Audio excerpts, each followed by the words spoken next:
So Veve came out with their artist list today, and I want to go over Mike Mignola, who's doing the ultra rare number 6 Batman.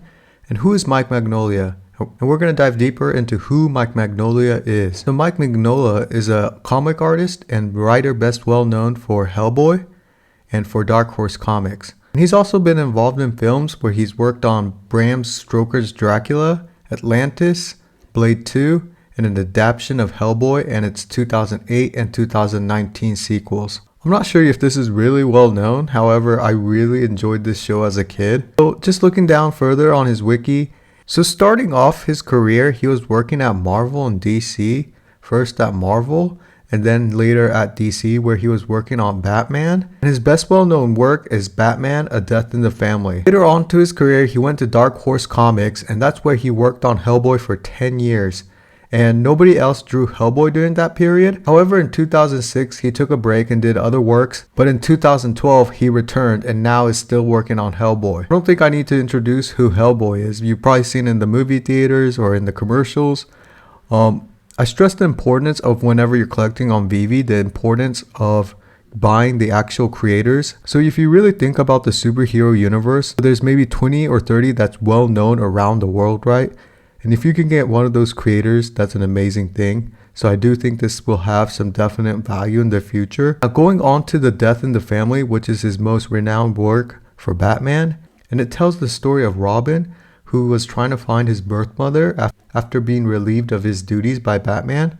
And during this journey, however, Joker kidnaps and tortures him, eventually killing him. That's a really interesting story. So I guess something happened where Batman no longer needed Robin, but this somehow led to his death. And down here it says, in retrospective, the storyline is remembered as one of the most important in the Batman family of comics. I think it's just because of the fact that it's such a unique storyline. And like I said, he was involved in movies. So for Hellboy 2, he was the writer. Hellboy, the recent one, he was the writer as well. The one in 2004, he was the writer. And Blade 2, art development. So I wanted to know if Hellboy was actually Marvel or DC. And it's actually owned by Dark Horse Comics, which is quite interesting. And so I decided to look up Dark Horse Comics, and Hellboy is by far the most famous one out of this list. So if we take a look at his artwork now, this is the reason why the Batman looks like he's melting. As you can see here, this is kind of his style. This kind of melting look, I guess. I don't really know how to describe it, but that's his style. Now let's take a look at his artwork prices. In 2019, one was sold for $36,000. And let's look at the lower end. And it ends at 16 grand. So just taking a look at eBay really quickly, looking at the art piece here, the statue, that's exactly the same one that they're selling on Veve.